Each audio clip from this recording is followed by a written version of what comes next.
From the moment Arthur was born, he filled my life with joy. He was always smiling and had the most inquisitive little mind. He had every costume and action figure and would spend hours dressing up and pretending he had all their superpowers. But if Arthur could ask for one final thing, it would be that he was remembered for his superpowers.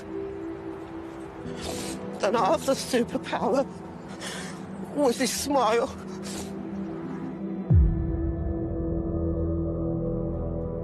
The child whose murder shamed a nation.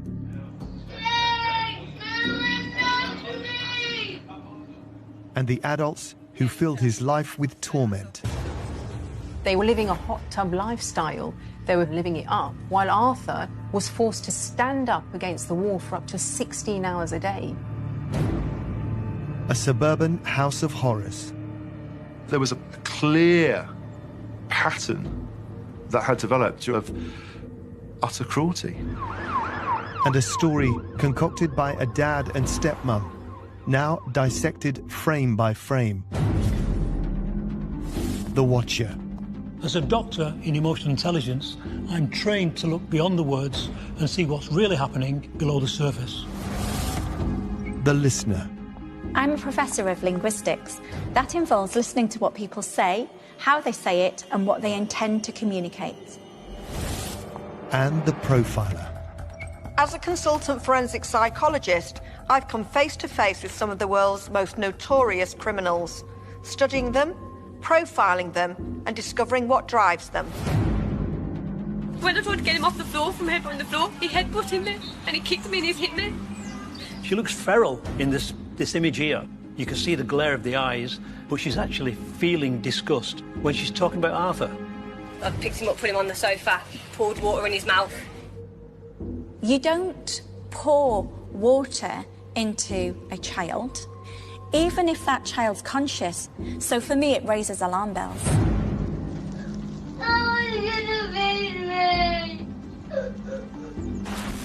There's something really sadistic in allowing the child to watch everybody else enjoy those treats, but yet he's not allowed to have that. From the first moment of the cover-up, he threw himself on the floor, his headbutt in the floor, to the final lie. The last 6 months, he's battered both more kids, he's smashed this house to pieces. She's doing a few dry sniffs and she's pretending to wipe tears, but she's trying to mimic sadness. The story of the little boy who broke Britain's heart. Looking back at Arthur's short life, he never really stood a chance.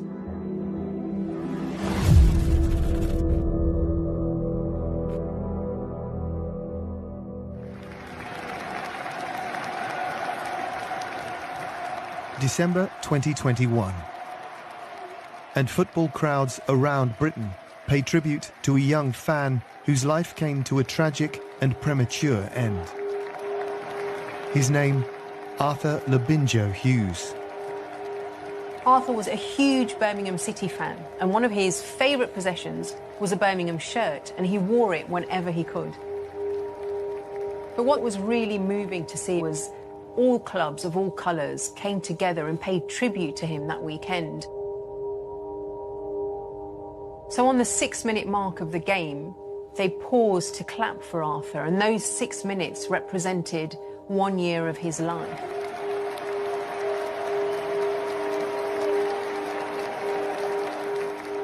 Arthur was born in 2014, only child of Thomas Hughes and Olivia Labinjo Halcrow.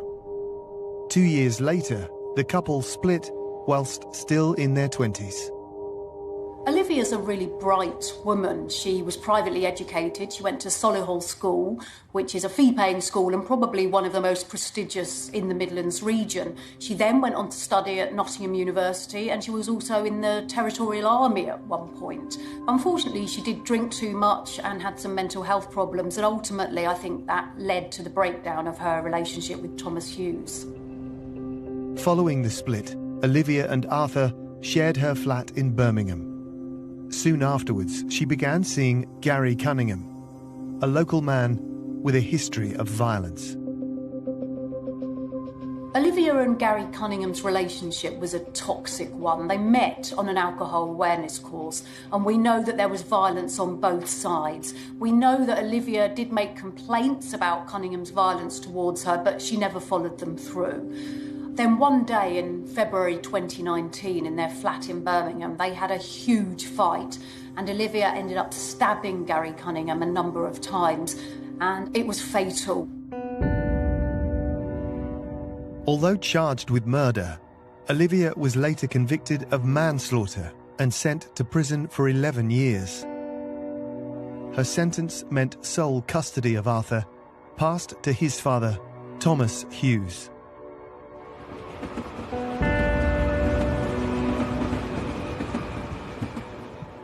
For the rest of 2019, Arthur stayed with Hughes in an annex of his parents' house in the Shirley district of Solihull. In August that year, he started dating Emma Tustin, a 30-year-old mother of 4 who lived 2 miles away.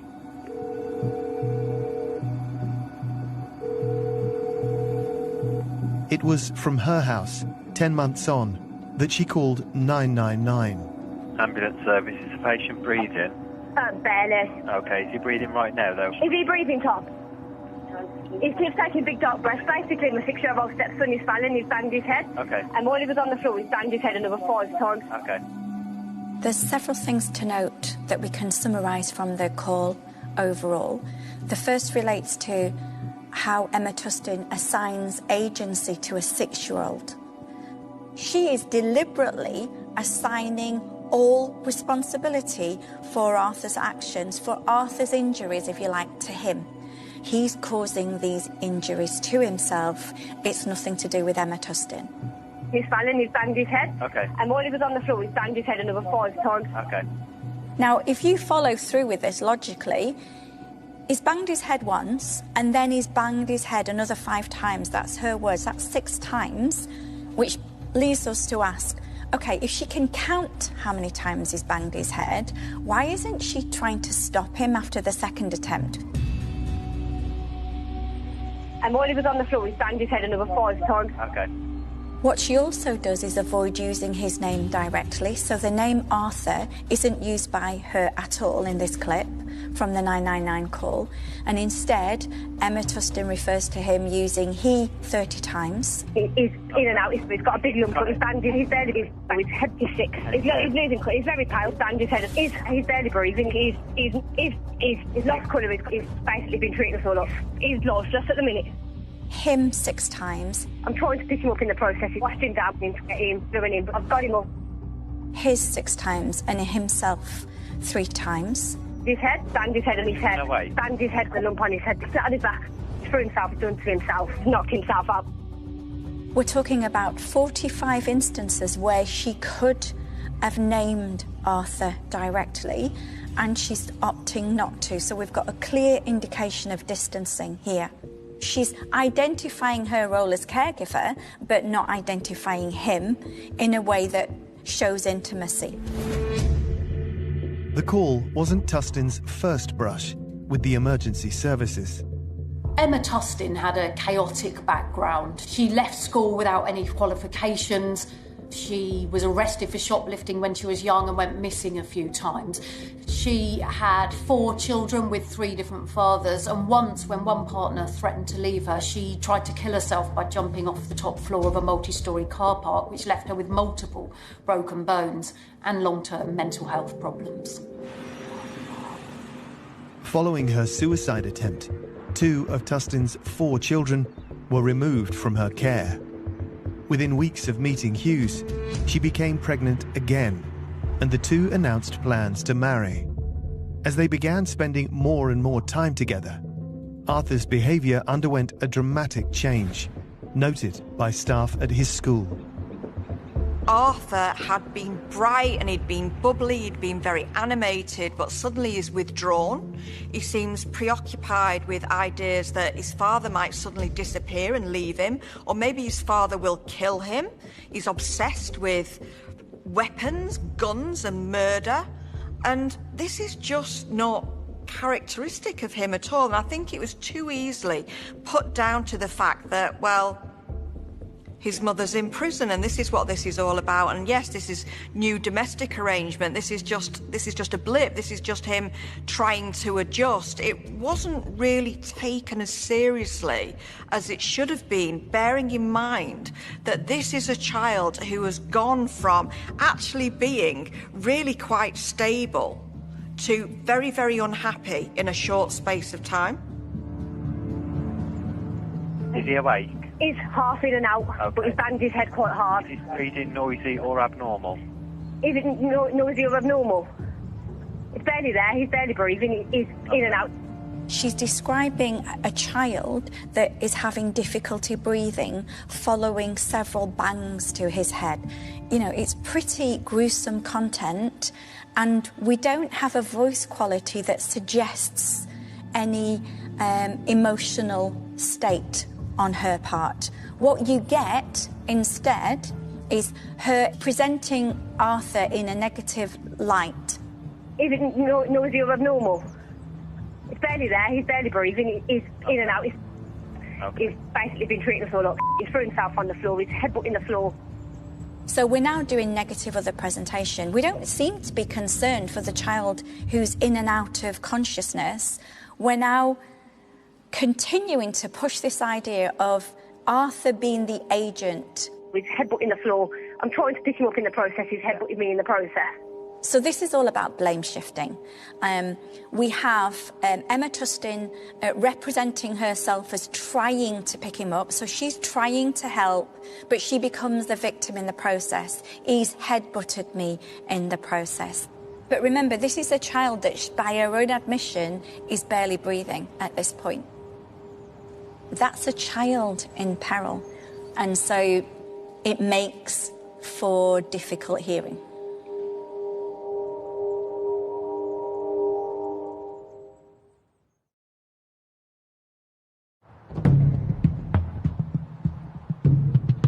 How old is he? He's 6, nearly 7. Okay. Yeah. It's like very faint. He's losing, he's very pale, but obviously it's a big bang. He's knocked himself out by the look of him. And he's barely breathing now. He's breathing, he's barely breathing, he's lost just at the minute. Following Emma Tustin's 999 call, paramedics rushed Arthur to the intensive care unit at Birmingham Children's Hospital. As doctors assessed his injuries, she stayed behind to answer police questions, with Arthur's father leaving all the talking to her. Just briefly, what happened? Basically, he'd gone out to get me a birthday cake for the kids. Arthur was told to sit on the thinking step. Arthur's put himself all over the floor. He's banged himself with the radiator. He's hit me, he's kicked me in the process of me trying to get him back on the thinking step. He's then gone on all fours on the floor, and I've told him to get up. And I shut the door over, and all I heard was a crack off the floor. He was headbutting the floor on all fours. Headbutted the floor once, said, "Arthur, get up, you're going to hurt yourself. I've phoned your dad." He went, "I don't care." At that point, he was fine. And then he dropped his head again as I've tried to bear hug him and pick him up, and he headbutted the floor 3 times. So we've got this little rant from his stepmother. And these aren't just words, because if you look at the face as she's describing the actions, we see her showing the emotion of disgust. Now, disgust is indicated on the face by 2 little muscles. It's a pair of muscles that go from the side of the nostril to the upper lip, and it raises the lip like this. It's very hard to do and isolate that muscle. So her nose is wrinkled at this point, and we see this, what we call a nasolabial furrow. It's the furrow between the cheek and the upper lip. And when that deepens, as the way we see it here, she's actually feeling disgust when she's talking about Arthur. He was headbutting the floor on all fours. Now, if we take Arthur's father and look at Hughes on the right, he's detached almost, he's leaving her to this, but he's showing us signs of anxiety and stress too. So he's scratching his head, he's rubbing his neck, he's moving his hands around the front of his face. He seems to be sighing, he's almost distancing himself from the interview. He wants nothing to do with this, but he is clearly anxious. Thomas Hughes was 27 and had worked as a plasterer, builder's labourer and amateur football coach. According to friends and family, he'd doted on Arthur for the first 5 years of his life. Even though Arthur's natural mother and Thomas Hughes had split up, they were still loving, caring parents to Arthur. He used to say, "It's me and Arthur against the world." Arthur used to love wearing superhero costumes, and Thomas's nickname for him was Bats, after Batman. And when social services went to see Thomas Hughes when he first took on sole responsibility for Arthur, they themselves said that he was a protective influence. But from the start of his relationship with Tustin, Hughes had allowed her to set rules for his son and to decide the punishments when he broke them. Tustin starts to say that she's really struggling with Arthur's behaviour, and it seems that she's got a real growing resentment of him. So you have to wonder, was she as happy as she said that she was in taking on another woman's child? Did she resent the care that she had to give Arthur, and obviously the time that that took? Did she resent the time that he spent with his father? We can only really guess at these things, but a growing dislike for the boy was evident, and it was evident in a very short space of time.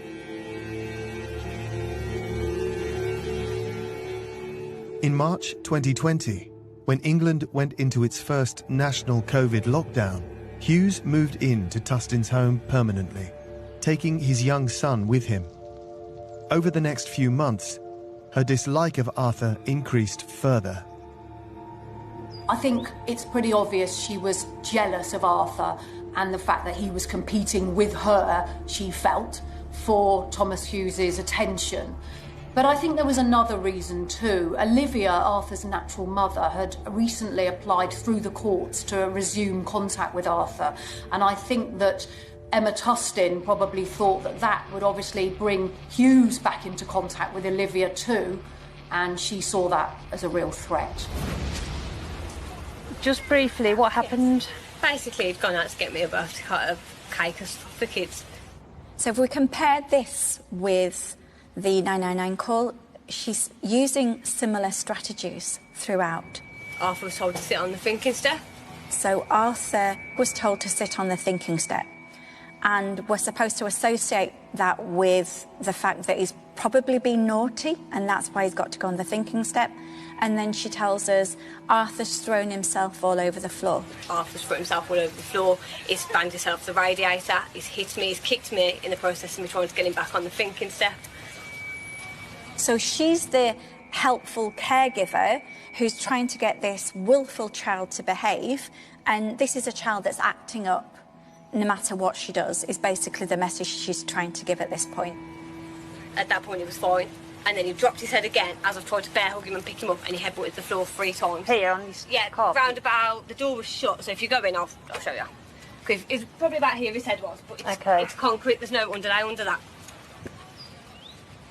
Pay attention to what she says next, because she's wanting to come across as someone who's trying to do all the things a caregiver would, but the logic of this doesn't work, and the wording of this doesn't work.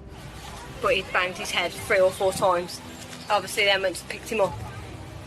He'd knocked himself unconscious. I'd picked him up, put him on the sofa, poured water in his mouth. You don't pour water into a child. Even if that child's conscious, you give a child a drink or you allow a child to take some sips. But the language choices, especially for a child by your own admission is unconscious, doesn't come across as someone who's caring for a child. So for me, it raises alarm bells.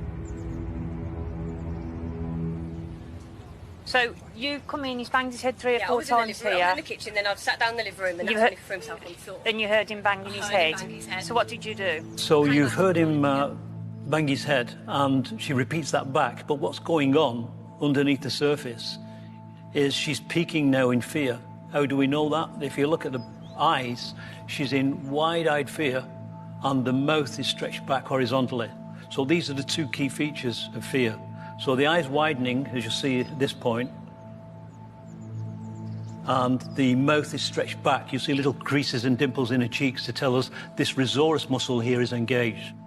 So it's a fear reaction to now having to respond to a prompt from the police officer. and she's got to try and explain that so it sounds sensible and sounds logical. But she's still engaged in blame. She's pointing a finger. And this is all Arthur's fault. Concerns about Arthur's welfare had been voiced repeatedly in the months before the 999 call. There were worries about how he was being treated, not only by Tustin, but by his own dad. Family members are starting to notice that Arthur's father's behaviour is changing towards him, his attitude is changing towards him. He's becoming far more strict with Arthur, he's far more punitive with him, and often he's doing it at the behest of Tustin. So she is telling him that he needs to be stricter, that he needs to deal with this kind of behaviour in a certain kind of way, and he's going along with that. So this is a real change in the man, and obviously it's impacting on Arthur in a terrible way at a time when he needs nurturing, he needs care, more so than probably most little boys of that age. And yet what he's getting is brutality, harshness, punishment. It's hard to say where the first indications of physical abuse came. Certainly there was an occasion where Arthur told one of his uncles that she had pushed him against a wall.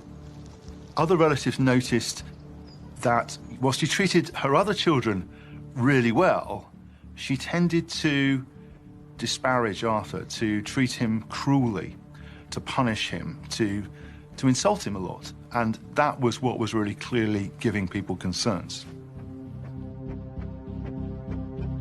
In April 2019, Arthur's paternal grandmother noticed marks on his body and asked the local social services department to investigate. The picture that was taken, which showed quite extensive bruising on Arthur's back, and the visit by social workers only happened a day or two later. Those bruises couldn't have disappeared. And yet, when the social workers visited, they didn't seem to carry out a very close inspection of Arthur. They were told that those bruises were caused during a play fight with one of Emma Tustin's other children. The social services team accepted the explanation and the assurances that Arthur was being well cared for. They concluded there were no safeguarding concerns, but they'd been duped. When the social workers came round, they saw Arthur happily playing in the paddling pool. What they didn't know was that was one of the few times that he was actually allowed out of the house. And it meant that the picture that they got of Arthur had all been staged and manipulated by Arthur's dad and his girlfriend. Now, we know at the time social services were under a huge amount of pressure, the country was in lockdown, they were facing more calls than ever before. But this wasn't their finest hour.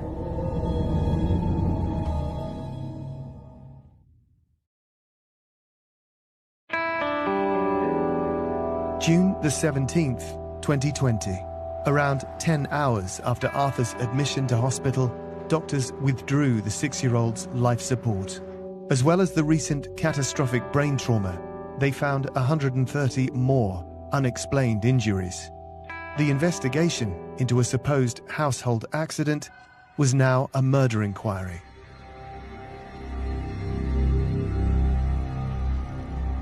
And you heard him banging his head. So what did you do? Meanwhile, the two obvious suspects were sticking to their original story, that Arthur had purposely and repeatedly struck his own head against a concrete floor. So what did you do? I came out to him and told him to get up. He told me no, so I tried to bear hug him and put my arms underneath him and pick him up, and he dropped and he banged his head another 3 times off the floor. So some interesting body language going on here. And as soon as we get the "what did you do?" we get another fear expression. So what did you do? So the eyes have gone wide again. That wide-eyed fear and a little eye closure here, which is for about 5 frames. She's closing herself off from the description. So she's given a logical description of how he injured himself. But she's anxious and fearful about this response, and she's eye blocking, distancing herself from the words that are coming out of her mouth. and that should make us suspicious. It's a big red flag when people close their eyes when they're describing something. So why are you disconnecting yourself from this statement that Arthur did this to himself? What's also worrying is she's describing picking him up. I put my arms underneath him and pick him up, and he dropped, and he banged his head another 3 times off the floor. So she's picking him up, but she's doing actions which are gesturing downwards. So she's using a double arm gesture that's going downwards. So this kind of suggests that if she's having a little flashback to this moment, are these actions that we're seeing from her hands at this point mimicking what was really going on, with her holding Arthur and pushing him towards the floor? So the behaviour kind of suggests that, rather than preventing him doing that. So he's unresponsive? Yeah.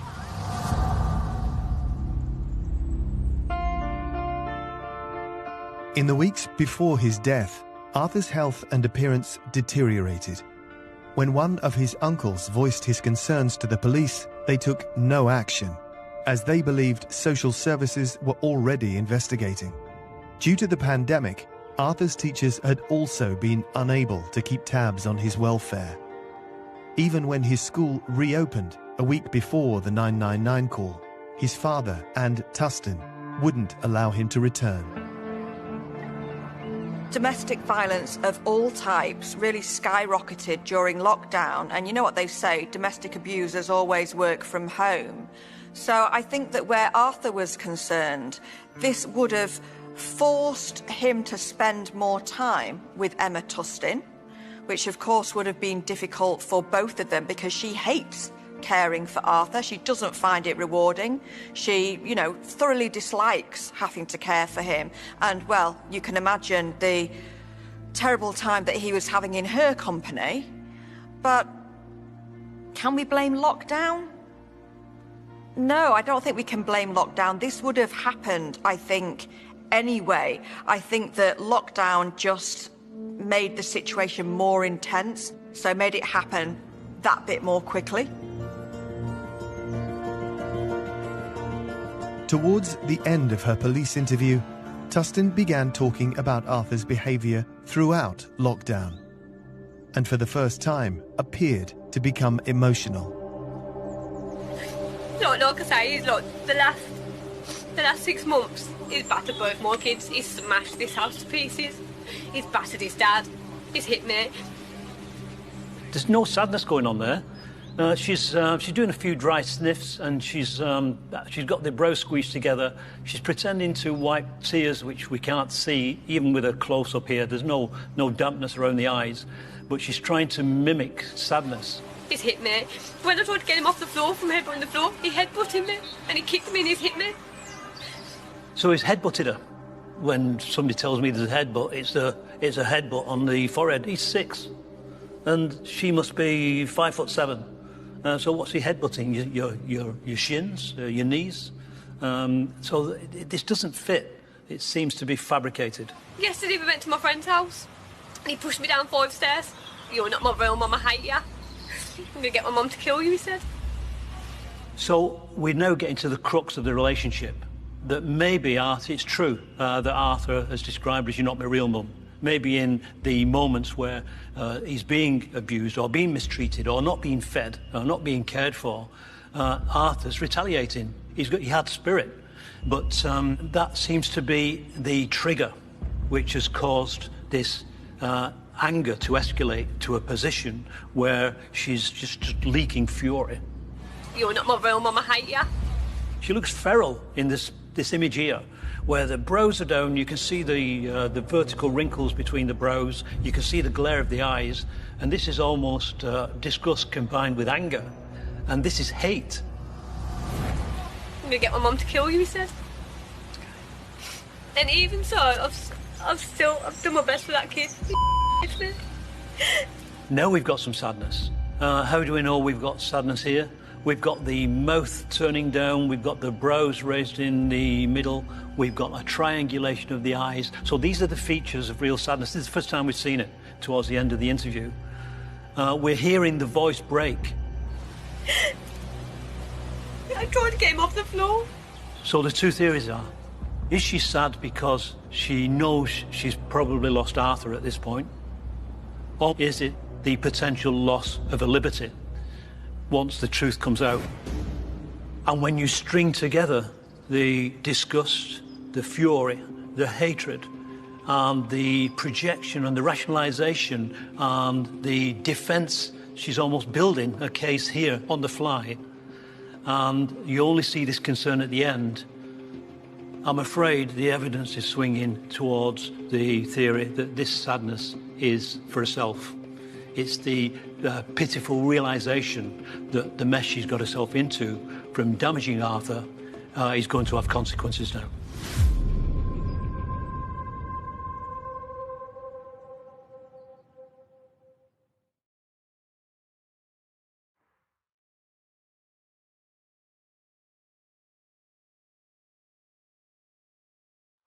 A man and a woman are being questioned following the death of a 6-year-old boy in the West Midlands. Arthur Labinjo Hughes succumbed to what doctors have described as an unsurvivable brain injury following an incident at his home in Solihull. Ambulance crews... Piecing together the full details leading to Arthur's death would take several weeks. But detectives identified Tustin and Hughes as the perpetrators within hours. When West Midlands police officers took their mobile phones off them, that's really where the case was pretty much decided there and then. But there was so much evidence on those phones, text messages between the two, detailing Arthur's punishments, but also a clear pattern that had developed during those month or so during lockdown of utter cruelty.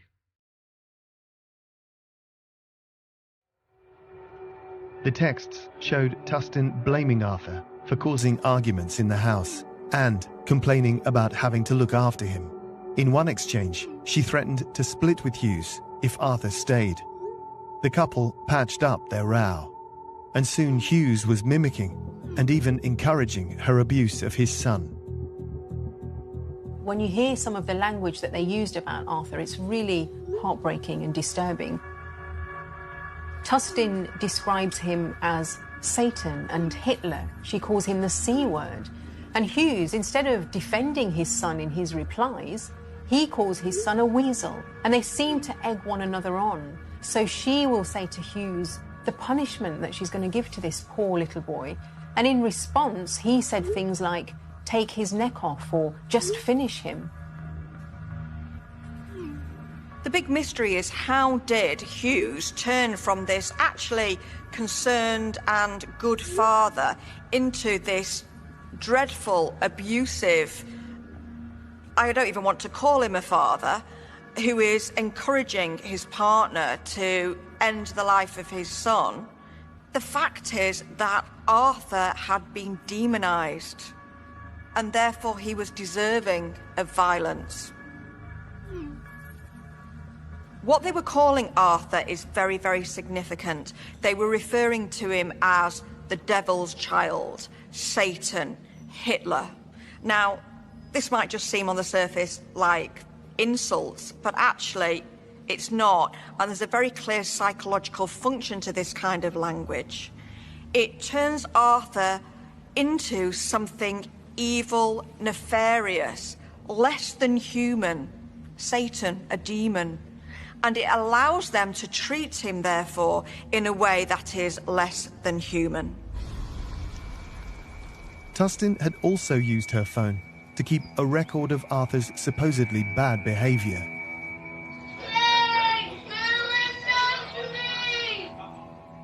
But what she captured on tape exposed her own spiteful attitude towards him. When you hear the "no one loves me," you sense hopelessness as well as helplessness. And this is even more harrowing when you hear that "no one's going to feed me."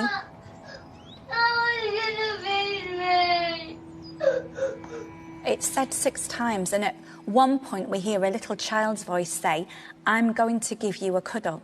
And so that's a little child in the same house showing empathy to Arthur. No one's gonna feed me. I'm going to give you a cuddle. So we can assume, because of their ages, an adult needs to be present as well. A little child can tell Arthur needs something, but the adults in the house at the same time don't come and give him what he needs. As harrowing as they were, the audio recordings only told part of the story. Along with the sound, there were pictures. It was quite bizarre, but Emma Tustin had wired her own house with CCTV. And she told police this was because of some trouble that she'd had with her neighbours. But what's unusual is that there weren't just cameras outside the house, there were cameras inside the house, looking into her own living room, kitchen area, hallway. There was one incident in particular which shows just how cruel this couple were. They're seen sitting on the sofa, enjoying a McDonald's, laughing and joking together. At the same time, their little 6-year-old boy is standing up, facing the wall, not allowed to move, while they eat this food in front of him. On another occasion, it was the hottest day of the year, and outside the house, an ice cream van pulls up, and you see Arthur's dad going and buying 2 cones of ice cream. It wasn't for Arthur or any of the children. Those ice cream cones were for Thomas Hughes and his girlfriend Emma Tustin. So they sat there and ate that ice cream in front of Arthur. What was Arthur doing? They had forced him to wear a onesie, a thick onesie, and he had to stand up in that onesie while them two sat on the sofa eating an ice cream. This is more than just neglect. This is starvation, but with a really aggravated element to it. There's something really sadistic, isn't there, in allowing the child to watch everybody else enjoy those treats, but yet he's not allowed to have that. The message is, you're bad, you don't deserve this, and we're going to do this in front of you, and you can think about what you're missing out on. There's an element of enjoying his discomfort. There really is a big element of enjoying his discomfort. The mental ordeal didn't end there. Arthur had few possessions, but there was one he valued above all. Arthur was accused of tearing a family photo. Sort of thing that you might well have done. Little children do things like that. But to punish him, he had his Birmingham City top taken off him and cut it into little pieces as a punishment. This is a little boy, loved his football. And it just shows the lengths to which their cruelty extended. June the 16th, 2020, and the most heartbreaking footage of all. A distressed Arthur, waking up after a night on the living room floor, too weak even to lift his bedclothes. Later that same morning, Tustin would claim this frail and emaciated boy had summoned the strength to injure himself and her. Within 24 hours, he was dead. He's basically been treating us all like he threw himself on the floor, he's headbutting the floor. I'm trying to pick him up in the process, he's headbutting me in the process.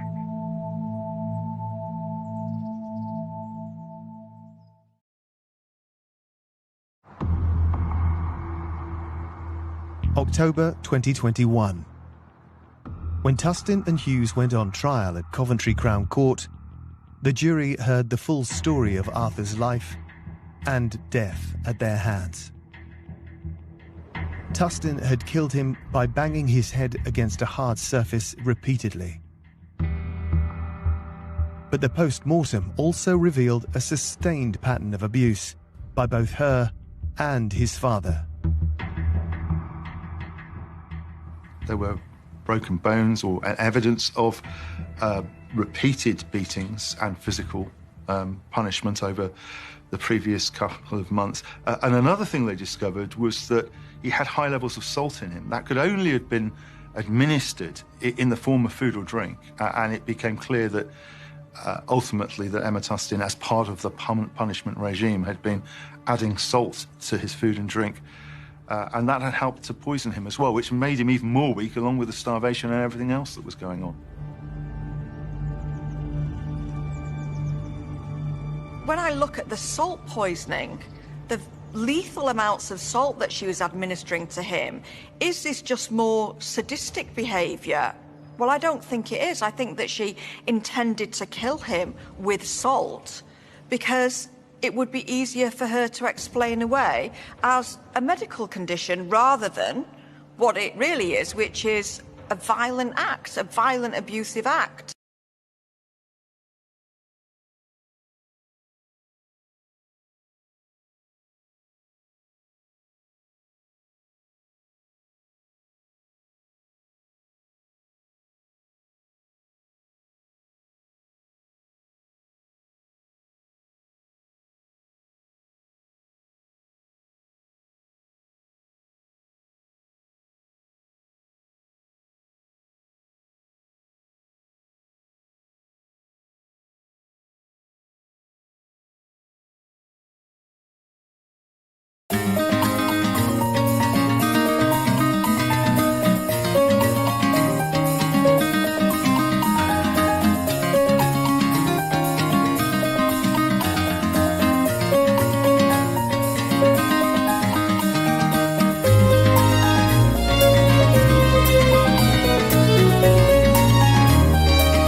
caused an unprecedented level of grief as well as anger.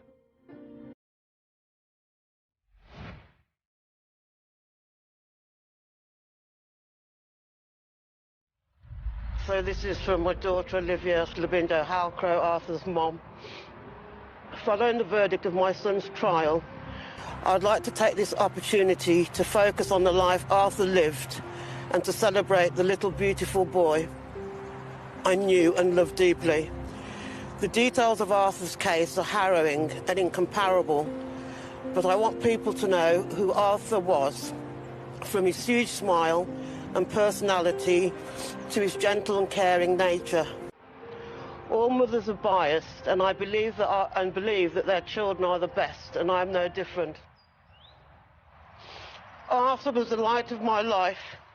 He wasn't just my only child, he was my best friend. Never did I imagine he would have been taken from this world so early in his life. Since the trial, an independent review has said that family concerns about Arthur were disregarded or not taken seriously enough, and that police and social workers failed to fully investigate the bruises on his body 2 months before his death. Among the key proposals, a new dedicated network of child protection teams made up of police, healthcare staff, and social workers in every area. But no review can answer the most troubling question of all. How could 2 adults subject a 6-year-old child to such sustained torment and torture? So we have used the real father, and he's fueled and enabled this situation. He's allowed it to happen.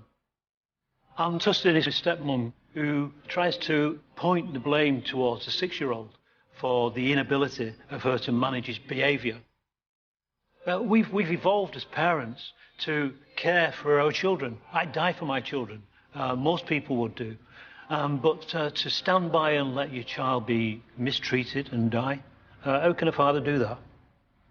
Tustin, she's a stepmom who reveals, even talking about this makes me emotional.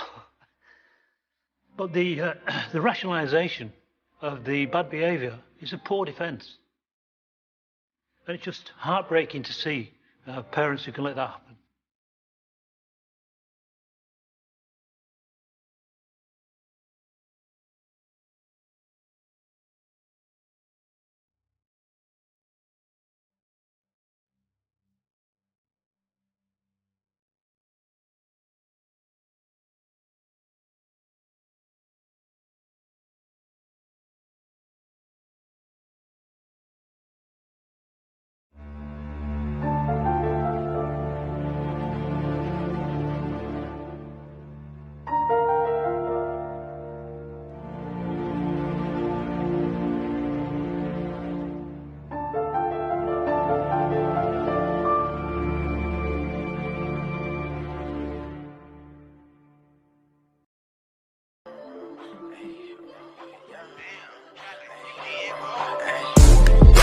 From the 9-1, switch that over, that's the young blonde. I was at the West Coast, now I'm in the East Coast. Saw you when